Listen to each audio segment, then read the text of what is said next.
ಶುರುವಾಗಿರೋ ರೈತರ ಹೋರಾಟದ ಬೆಂಕಿ ಕಿಡಿ ಹಂತ ಹಂತವಾಗಿ ದೇಶವನ್ನ ಆವರಿಸ್ತಾ ಇದೆ. ಮಂಗಳವಾರ ಇಡೀ ದೇಶವೇ ಗಣರಾಜ್ಯೋತ್ಸವದ ಸಂಭ್ರಮದಲ್ಲಿದ್ರೆ, ಇನ್ನೊಂದು ಕಡೆ ರೈತರು ಟ್ರ್ಯಾಕ್ಟರ್ ಪರೇಡ್ಗೆ ಕರೆ ಕೊಟ್ಟಿದ್ದಾರೆ. ಬರೀ ಟ್ರ್ಯಾಕ್ಟರ್ ರ್ಯಾಲಿ ಅಲ್ಲ, ಬೈಕ್ಗಳಲ್ಲಿ, ಜೀಪು, ಕಾರ್ಗಳಲ್ಲೂ ರೈತರು ರಾಜಧಾನಿಗೆ ಲಗ್ಗೆ ಇಟ್ಟಿದ್ದಾರೆ.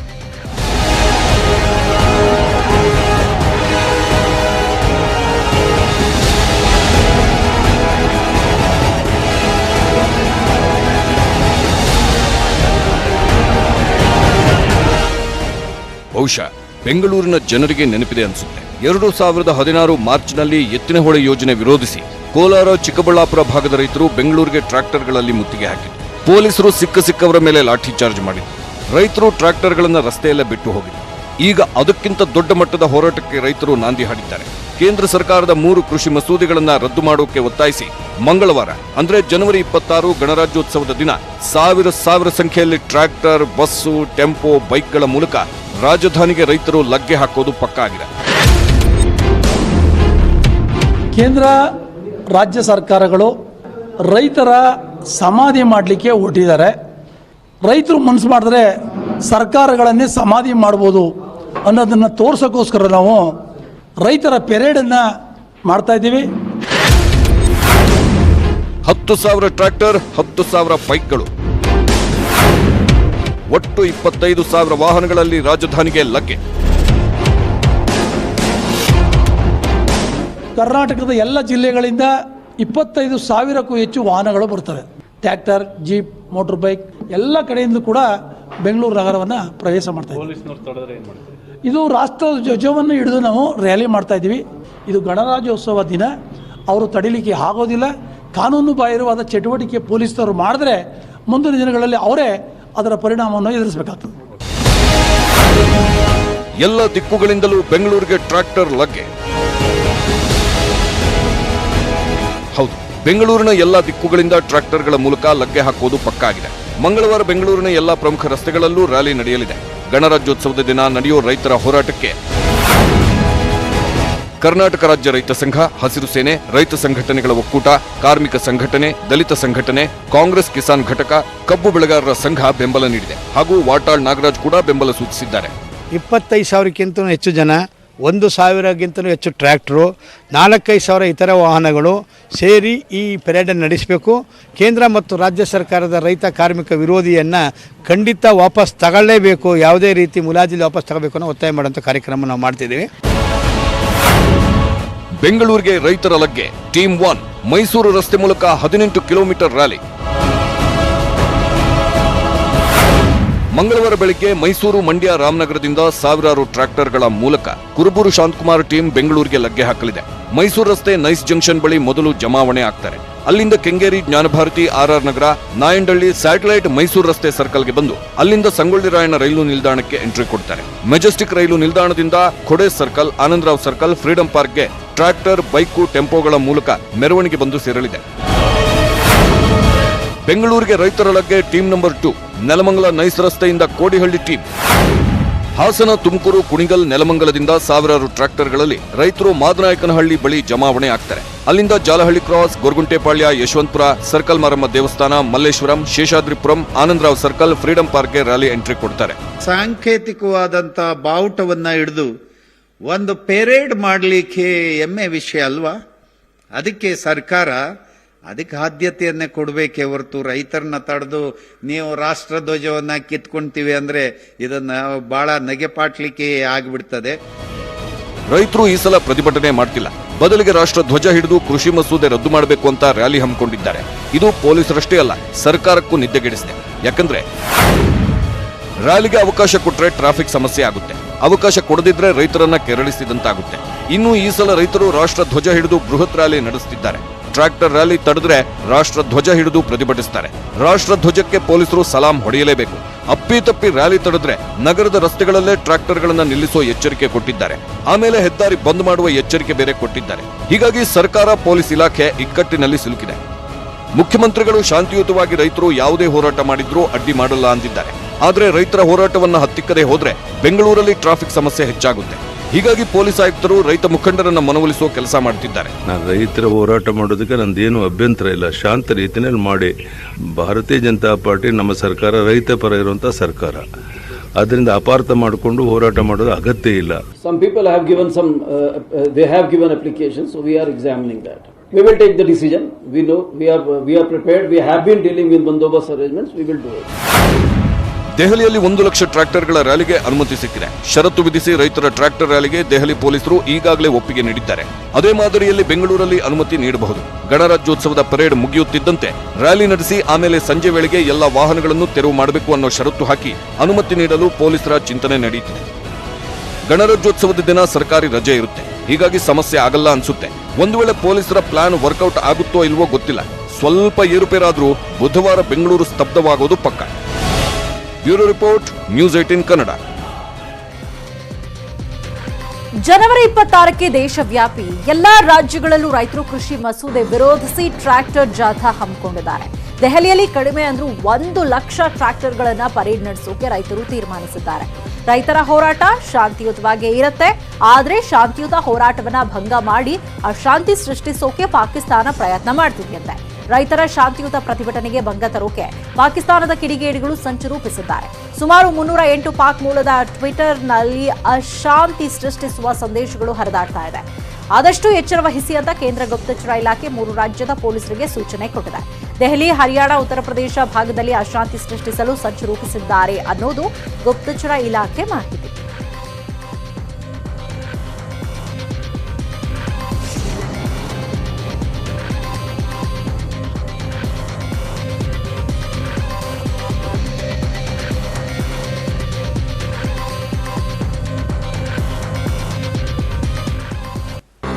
ಎಫ್ಡಿಎ ಪ್ರಶ್ನೆ ಪತ್ರಿಕೆ ಲೀಕಾಸುರರ ಬ್ಯಾಕ್ಗ್ರೌಂಡ್ ಬೆಚ್ಚಿ ಬೀಳಿಸುತ್ತೆ. ಅದೆಷ್ಟೋ ಅಭ್ಯರ್ಥಿಗಳ ತಯಾರಿಯನ್ನ ಹೊಳೆಯಲ್ಲಿ ಹುಣಸೆ ಹಣ್ಣು ಕಿವಿಚಿದಂತೆ ಮಾಡಿದ ಲೀಕಾಸುರರು ಬಲೆಗೆ ಬಿದ್ದಿದ್ದೇ ರೋಚಕ.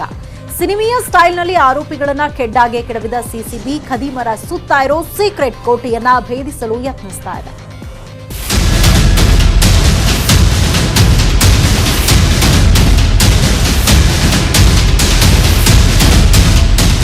ಲಕ್ಷಾಂತರ ಅಭ್ಯರ್ಥಿಗಳು ಎದುರು ನೋಡುತ್ತಿದ್ದ ಎಫ್ಡಿಎ ಪ್ರಶ್ನೆ ಪತ್ರಿಕೆ ಲೀಕ್. ಸಿನಿಮೀಯ ಶೈಲಿಯಲ್ಲಿ ಸಿಸಿಬಿ ಬಲೆಗೆ ಬಿದ್ದ ಲೀಕಾಸುರರು.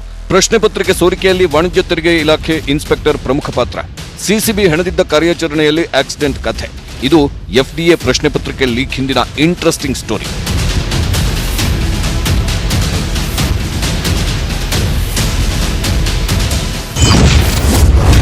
ಎಫ್ಡಿಎ ಪ್ರಶ್ನೆ ಪತ್ರಿಕೆ ಲೀಕಾಸುರರಿಗೆ ಸಿಸಿಬಿ ಡ್ರಿಲ್. ಸರ್ಕಾರಿ ಅಧಿಕಾರಿಯಿಂದಲೇ ಪ್ರಶ್ನೆ ಪತ್ರಿಕೆ ಲೀಕ್. ಎಫ್ಡಿಎ ಪ್ರಶ್ನೆ ಪತ್ರಿಕೆ ಲೀಕ್ನಿಂದ ಇಡೀ ರಾಜ್ಯವೇ ಒಮ್ಮೆ ಬೆಚ್ಚಿಬಿದ್ದಿದೆ. ಹಗಲು ರಾತ್ರಿ ಎನ್ನದೇ ಪರೀಕ್ಷೆಗೆ ತಯಾರಿ ಮಾಡಿಕೊಂಡಿದ್ದ ಪ್ರಾಮಾಣಿಕ ವಿದ್ಯಾರ್ಥಿಗಳು ಕಣ್ ಬಿಡುತ್ತಾ ತಲೆ ಮೇಲೆ ಕೈ ಹೊತ್ತು ಕೂತಿದ್ದಾರೆ. ಇಂದು ಬೆಳಗಾಗುವಷ್ಟರಲ್ಲಿ ನಡೆಯಬೇಕಿದ್ದ ಪರೀಕ್ಷೆ ರಾತ್ರೋರಾತ್ರಿ ಸ್ಥಗಿತಗೊಂಡಿದ್ದು, ತೆರೆಮರೆಯಲ್ಲಿ ಪ್ರಶ್ನೆ ಪತ್ರಿಕೆ ಲೀಕ್ ಮಾಡಿ ಲಕ್ಷ ಎಣಿಸುತ್ತಿದ್ದವರೀಗ ಸಿಸಿಬಿ ಡ್ರಿಲ್ ಮಾಡುತ್ತಿದೆ. ಸಿಕ್ಕಿಬಿದ್ದ ಆರೋಪಿಗಳ ಪೈಕಿ ವಾಣಿಜ್ಯ ತೆರಿಗೆ ಇಲಾಖೆ ಇನ್ಸ್ಪೆಕ್ಟರ್ ಚಂದ್ರು ಪ್ರಮುಖ ಪಾತ್ರಧಾರಿ ಅನ್ನೋದು ಹುಬ್ಬೇರಿಸಿದೆ. ಕೆಪಿಎಸ್ಸಿ ಅಂಗಳದಿಂದ ಪ್ರಶ್ನೆ ಪತ್ರಿಕೆ ಲೀಕ್ ಆಗಿದ್ದೇಕೆ ಅನ್ನೋದರ ತನಿಖೆಗಿಳಿದಿರೋ ಸಿಸಿಬಿ ಇದುವರೆಗೂ 14 ಮಂದಿಯನ್ನ ಬಂಧಿಸಿದ್ದು ಡ್ರಿಲ್ ಮಾಡ್ತಿದೆ. ಅದರಲ್ಲೂ ಸಿಸಿಬಿ ಆರೋಪಿಗಳನ್ನ ಹಿಡಿದಿದ್ದೇ ರೋಚಕ.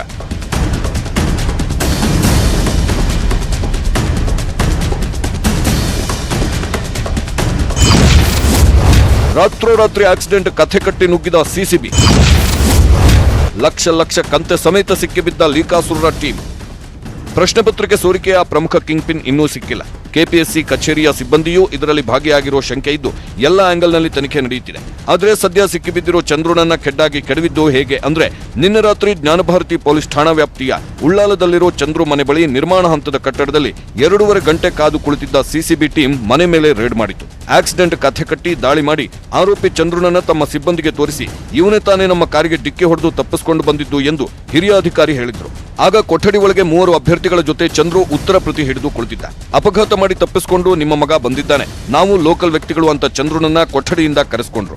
ಈ ವೇಳೆ ಆಕ್ಸಿಡೆಂಟ್ ಅಮೌಂಟ್ 3,000 ಕೊಡೋದಾಗಿ ಚಂದ್ರು ತಾಯಿ ಮುಂದೆ ಬಂದಿದ್ರು. ಗ್ಯಾರೇಜ್ ಬಳಿ ಬಂದು ಹಣ ಕೊಟ್ಟು ಬರಲಿ ಎಂದು ಮನೆಯಿಂದ ಚಂದ್ರುವನ್ನ ಹೊರಗಡೆ ಕರೆದುಕೊಂಡು ಬಂದು ಅರೆಸ್ಟ್ ಮಾಡಿದ್ರು.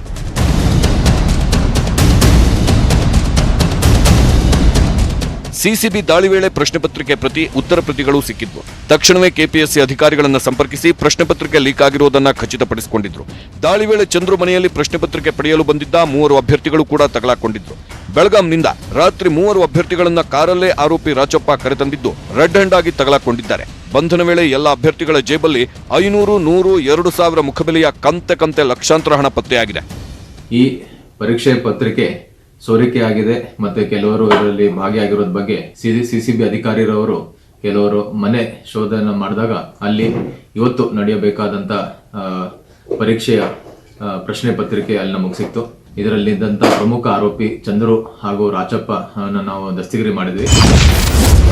ಕೆಪಿಎಸ್ಸಿ ಸಿಬ್ಬಂದಿಗಳು ಶಾಮೀಲು. ಚಂದ್ರುಗೆ ಸಾಥ್ ನೀಡಿದ್ದ ಸ್ನೇಹಿತರು. ಬಂಧಿತ ಟೀಮ್ ಶನಿವಾರ ನಡೆದಿದ್ದ ಕಡ್ಡಾಯ ಕನ್ನಡ ಪ್ರಶ್ನೆ ಪತ್ರಿಕೆಯನ್ನು ಲೀಕ್ ಮಾಡಿರುವುದು ಬಯಲಾಗಿದೆ. ಸದ್ಯ ಆರೋಪಿಗಳ ಬಳಿ ಇದ್ದ ಪ್ರಶ್ನೆ ಪತ್ರಿಕೆಗಳು ಮತ್ತು ಉತ್ತರ ಪ್ರತಿ ಸೀಸ್ ಮಾಡಲಾಗಿದೆ. ಚಂದ್ರು ಬಳಿ ಇದ್ದ ಮೊಬೈಲ್ನಿಂದಲೇ ಉಳಿದವರನ್ನ ಕರೆಸಿಕೊಂಡು ಅರೆಸ್ಟ್ ಮಾಡಲಾಗಿದೆ. ಇನ್ನು ಆರೋಪಿ ಚಂದ್ರು ಎಕ್ಸಾಮ್ ಆದ್ಮೇಲೆ ಹಣ ಕೊಡಿ ಎಂದು ಉತ್ತರ ಪ್ರತಿಯನ್ನ ಕೆಲ ಅಭ್ಯರ್ಥಿಗಳಿಗೆ ಕೊಟ್ಟಿರೋ ಬಗ್ಗೆ ಮಾಹಿತಿ ಇದೆ. ಬಂಧನವಾಗ್ತಿದ್ದಂತೆ ಪೊಲೀಸರ ಕಾಲಿಗೆ ಬಿದ್ದು ಗೋಳಾಡಿರೋ ವಾಣಿಜ್ಯ ತೆರಿಗೆ ಇಲಾಖೆ ಇನ್ಸ್ಪೆಕ್ಟರ್ ಚಂದ್ರುಗೆ ಕೆಪಿಎಸ್ಸಿಯಲ್ಲಿ ಕೆಲ ಸ್ನೇಹಿತರ ಸಂಪರ್ಕವಿದ್ದು ಅವರಿಂದಲೇ ಪ್ರಶ್ನೆ ಪತ್ರಿಕೆ ಲೀಕ್ ಆಗಿರೋ ಸಾಧ್ಯತೆ ಇದೆ. ಎಫ್ಡಿಎ ದರ್ಜೆಯ ಸಿಬ್ಬಂದಿ ಮೇಲೆ ಶಂಕೆ ಇದೆ. 2 ಶಂಕಿತರ ಫೋನ್ ಸ್ವಿಚ್ ಆಫ್ ಬರ್ತಿದ್ದು ಅವರಿಗಾಗಿ ಶೋಧ ನಡೀತಿದೆ. ಎಫ್ಡಿಎ ಪೇಪರಲ್ಲಿ ಲೀಕ್ ಆಗಿದೆ ಅನ್ನುವಂಥ ಮಾಹಿತಿ ಬಂದ ತಕ್ಷಣ ನಮ್ಮ ಸಿಸಿಬಿಯವರು ಕಾರ್ಯಾಚರಣೆಯನ್ನು ಮಾಡಿ ಅಲ್ಲಿ RR ರೆಸಿಡೆನ್ಸಿಯಲ್ಲಿ ನಡೀತಿರುವಂಥ ಅವ್ಯವಹಾರವನ್ನು ಭೇದಿಸಿ ಅರೆಸ್ಟ್ಗಳೆಲ್ಲ ಮಾಡಿದ್ದಾರೆ. ಇದರ ಹಿಂದೆ ಯಾರ್ಯಾರಿದ್ದಾರೆ, ಎಲ್ಲಿಂದ ಪ್ರಾರಂಭ ಆಯಿತು, ಇದಕ್ಕೆ ಯಾರ್ಯಾರು ಕಾರಣೀಭೂತರು ಅನ್ನುವಂಥದ್ದು ಇವತ್ತು ತನಿಖೆ ನಡೀತಾ ಇದೆ. ಇಡೀ ರಾಜ್ಯಕ್ಕೆ ಶಾಕ್ ಕೊಟ್ಟಿರೋ ಲೀಕಾಸುರರ ಸಾಮ್ರಾಜ್ಯದ ಸುತ್ತ ಸಿಸಿಬಿ ಹದ್ದಿನ ಕಣ್ಣಿಟ್ಟಿದ್ದು ಸೋರಿಕೆ ಪ್ರಕರಣದ ಸತ್ಯಾಂಶವನ್ನ ಹೊರಗೆಳಿತಿದೆ. ಬೇಲಿಯೇ ಎದ್ದು ಹೊಲ ಮೇಯ್ತಿದೆಯಾ ಅನ್ನೋದರ ಸತ್ಯ ಶೋಧನೆ ಮಾಡ್ತಿದೆ. ಗಂಗಾಧರ್ ವಾರ್ತಾ ಜೊತೆ Muniraju, crime bureau, news 18 Kannada. ಇನ್ಮುಂದೆ ಬೈಕು, ಕಾರ್ ಬಿಟ್ಟು ಸೈಕಲ್ ಹತ್ತಿ, ಇಲ್ಲಾಂದ್ರೆ ನಟರಾಜ ಸರ್ವಿಸ್ಗೆ ರೆಡಿ ಆಗ್ಬೇಕು ಅನ್ಸುತ್ತೆ. ಯಾಕೆ ಗೊತ್ತಾ? ದೇಶದಲ್ಲಿ ಇದೇ ಫಸ್ಟ್ ಟೈಮ್ ಪೆಟ್ರೋಲ್ ಡೀಸೆಲ್ ಬೆಲೆ ಸೆಂಚುರಿಗೆ ಬರ್ತಾ ಇದೆ. ಪೆಟ್ರೋಲ್ ಬೆಲೆ 97 ರೂಪಾಯಿಗೆ ರೀಚ್ ಆಗಿದೆ. ಎಲ್ಲಿ, ಹೇಗೆ, ಕರ್ನಾಟಕದಲ್ಲಿ ಎಷ್ಟು ರೇಟ್ ಅನ್ನೋದ್ರ ಪಿನ್ ಟು ಪಿನ್ ಮಾಹಿತಿಯನ್ನ ನಾವು ಕೊಡ್ತೀವಿ ನೋಡಿ.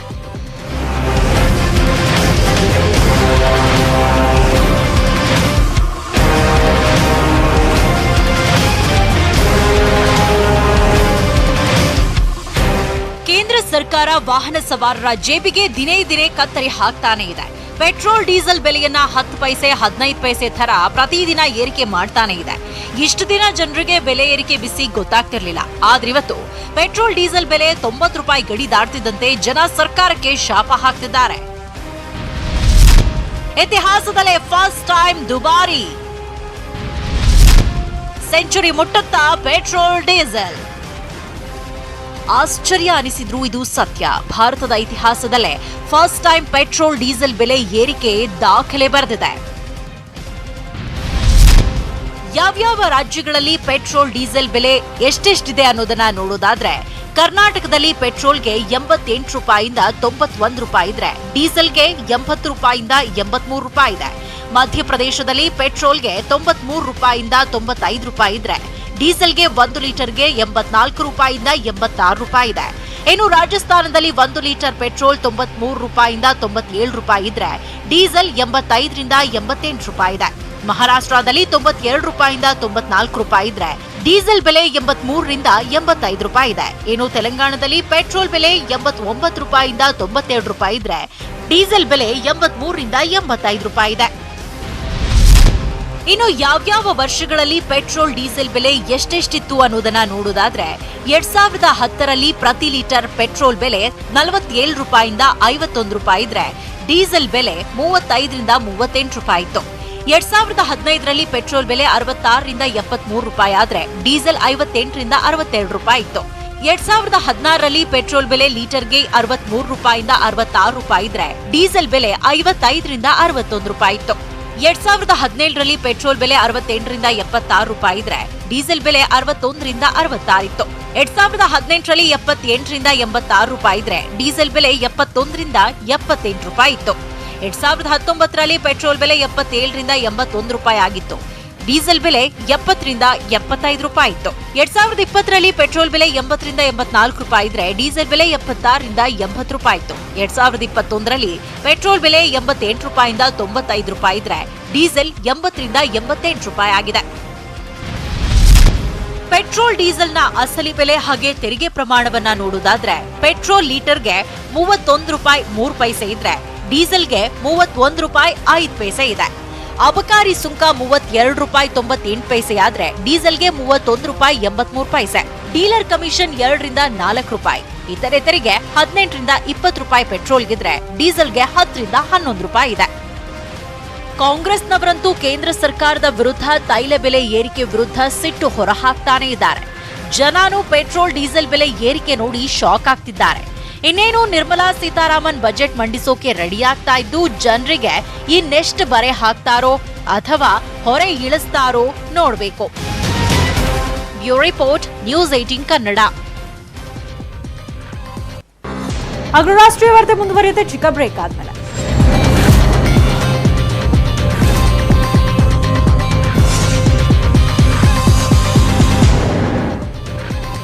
Welcome back. ಶಿವಮೊಗ್ಗದ ಕಲ್ಲುಕ್ವಾರಿ ದುರಂತ ಆದ್ಮೇಲೂ ಸರ್ಕಾರ ಎಚ್ಚೆತ್ತುಕೊಂಡಿಲ್ಲ. ಮುಖ್ಯಮಂತ್ರಿಗಳು ಅಕ್ರಮ ಕಲ್ಲುಕ್ವಾರಿಯನ್ನ ಸಂಪೂರ್ಣವಾಗಿ ಬಂದ್ ಮಾಡ್ತೀವಿ ಅಂತ ಎದೆಯೊಬ್ಬಿಸಿ ಹೇಳೋ ತಾಕತ್ ತೋರಿಸ್ತಾ ಇಲ್ಲ.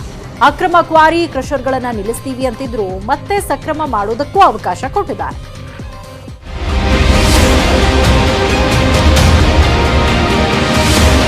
ಶಿವಮೊಗ್ಗದ ಹುಣಸೂಡು ಗಣಿ ಸ್ಫೋಟದಲ್ಲಿ 6 ಜನ ಜೀವ ಬಿಟ್ರು. ಸರ್ಕಾರ ಸತ್ತವರ ಕುಟುಂಬಕ್ಕೆ ಪುಡಿಗಾಸು ಪರಿಹಾರ ಕೊಟ್ಟು ಸುಮ್ಮನಾಯಿತು. ಪೊಲೀಸ್ ಇಲಾಖೆ ತನಿಖೆ ಮಾಡ್ತಿದ್ದೀವಿ ಅಂತ ಹೇಳ್ತಿದೆ. ಮುಖ್ಯಮಂತ್ರಿಗಳು ಅಕ್ರಮ ಗಣಿಗಾರಿಕೆಯಿಂದ ಸಾಕಷ್ಟು ಅನಾಹುತ ಆಗ್ತಿದೆ ಅಂತ ಒಪ್ಪಿಕೊಂಡ್ರು. ಆದ್ರೂ ಅಕ್ರಮ ಗಣಿಗಾರಿಕೆಯನ್ನ ಕಾನೂನಿನ ಚೌಕಟ್ಟಿನಲ್ಲಿ ಸಕ್ರಮ ಮಾಡಿಕೊಡೋದಕ್ಕೂ ಅವಕಾಶ ಕೊಟ್ಟಿದ್ದಾರೆ.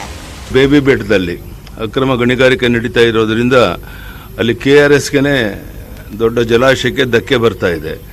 ಈಗಾಗಲೇ ಸೂಚನೆ ಕೊಟ್ಟು ನಿಲ್ಲಿಸಿದ್ದೇನೆ, ಆದರೂ ಅಲ್ಲಲ್ಲಿ ನಡೀತಾ ಇದೆ. ರಾಜ್ಯಾದ್ಯಂತ ಅನೇಕ ಕಡೆ ಅಕ್ರಮ ಗಣಿಗಾರಿಕೆಗಳು ನಡೀತಾ ಇದೆ. ತತ್ಕ್ಷಣ ಜಿಲ್ಲಾಧಿಕಾರಿಗಳ ಸೂಚನೆ ಕೊಡ್ತಾ ಇದ್ದೇನೆ. ಅಕ್ರಮ ಗಣಿಗಾರಿಕೆ ಯಾರು ಮಾಡ್ತಾ ಇದ್ದಾರೆ ಅವರೆಲ್ಲ ತತ್ಕ್ಷಣ ನಿಲ್ಲಿಸಬೇಕು. ಅರ್ಜಿಗಳನ್ನು ಹಾಕಿ ಅಧಿಕಾರಿಗಳು ಸ್ಪಾಟ್ ಇನ್ಸ್ಪೆಕ್ಷನ್ ಮಾಡಿ ಅದರಿಂದ ಯಾರಿಗೂ ಅನಾನುಕೂಲ ಆಗೋದಿಲ್ಲ ಅನ್ನೋದಾದ್ರೆ ಆವಾಗ ಮತ್ತೊಮ್ಮೆ ಅನುಮತಿ ಕೊಡೋಣ.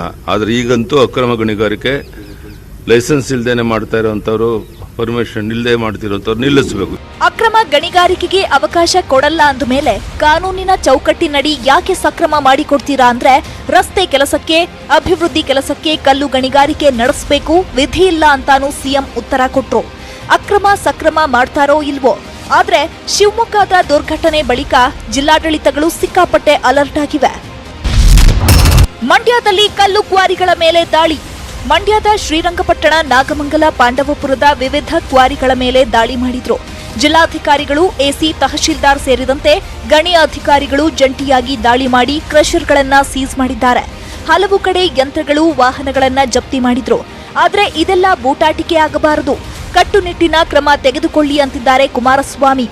ಅಕ್ರಮ ವ್ಯವಹಾರಗಳನ್ನು ನಡೆಸಿದ್ರೆ ಅವ್ರ ಮೇಲೆ ಕ್ರಮ ತೆಗೆದುಕೊಳ್ತಕ್ಕಂಥದ್ದು ಸರ್ಕಾರದ ಕರ್ತವ್ಯ. ಜಿಲ್ಲೆಯಲ್ಲಿ ಅಕ್ರಮವಾಗಿ ಕಲ್ಲುಗಾಣಿಕೆ ನಡೀತಿದೆ ಅಂತಕ್ಕಂಥದ್ದು ಅವರಲ್ಲಿ ಮಾಹಿತಿ ಇದೆ ಅಂತ ಆಯ್ತಲ್ವೇ. ಈಗ ಮಾಹಿತಿ ಇದ್ದ ಮೇಲೆ ಕಳೆದ 1.5 ವರ್ಷದಲ್ಲಿ ಈ ಅಕ್ರಮ ಗಣಿಗಾರಿಕೆಯನ್ನು ನಿಲ್ಲಿಸಲಿಕ್ಕೆ ಇವರ ಪಾತ್ರ ಏನು? ದಾವಣಗೆರೆಯಲ್ಲಿ ಗಣಿ ಮಾಲೀಕರಿಗೆ ನೋಟಿಸ್. ಅನಧಿಕೃತ ಕ್ವಾರಿ ಮತ್ತು ಕ್ರಷರ್ಗಳ ಮೇಲೆ ದಾವಣಗೆರೆಯಲ್ಲೂ ದಾಳಿಯಾಗ್ತಿದೆ. ಕೆಲವು ಕಡೆ ಅಕ್ರಮ ಸ್ಫೋಟಕ ಸಂಗ್ರಹಿಸಿದ್ದ ಗೋದಾಮುಗಳ ಮೇಲೂ ದಾಳಿ ಮಾಡಿದ್ದು ಕ್ರಷರ್ ಮತ್ತು ಕ್ವಾರಿ ಮಾಲೀಕರಿಗೆ ನೋಟಿಸ್ ಕೊಟ್ಟಿದ್ದಾರೆ.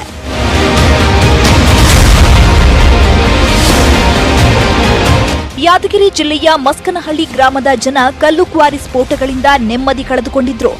ಎಷ್ಟು ಸಲ ದೂರು ಕೊಟ್ಟರೂ ಕ್ಯಾರೆ ಎನ್ನದ ಅಧಿಕಾರಿಗಳು. ಶಿವಮೊಗ್ಗ ದುರಂತದ ಬಳಿಕವೂ ಅದೇ ಸೋಮಾರಿತನ. ಗ್ರಾಮದ ಪಕ್ಕ ಹಾಗೂ ರಸ್ತೆ ಪಕ್ಕದಲ್ಲಿಯೇ ಗಣಿಗಾರಿಕೆ ನಡೀತಾ ಇದ್ರೂ ತಲೆಕೆಡಿಸಿಕೊಳ್ತಿಲ್ಲ. ತಡರಾತ್ರಿ ಹಾಗೂ ನಸುಕಿನ ಜಾವ ಜಿಲೆಟಿನ್ ಸ್ಫೋಟಕ ಬಳಕೆ ಮಾಡಿ ಕಲ್ಲು ಪುಡಿ ಮಾಡಿ ಗಣಿಗಾರಿಕೆ ನಡೀತಾನೇ ಇದೆ. ಕೂಡ ಜಗಳ ನಾಡಿದ್ರಿ, ತರಸ್ ಬಾಳ ಆಗ್ಲಕತ್ತ, ಮನುಷ್ಯ ಇಡ್ಲಾಕತ್ತವ, ಹೊಲ್ದೊಳಗ ಎಲ್ಲಿ ಬೋರಿಂಗ್ ಇದ್ದಲ್ಲಿ ಅಗ್ರರಾಷ್ಟ್ರೀಯ ವಾರ್ತೆ ಮುಂದುವರಿಯುತ್ತೆ ಚಿಕ್ಕ ಬ್ರೇಕ್ ಆದ್ಮೇಲೆ.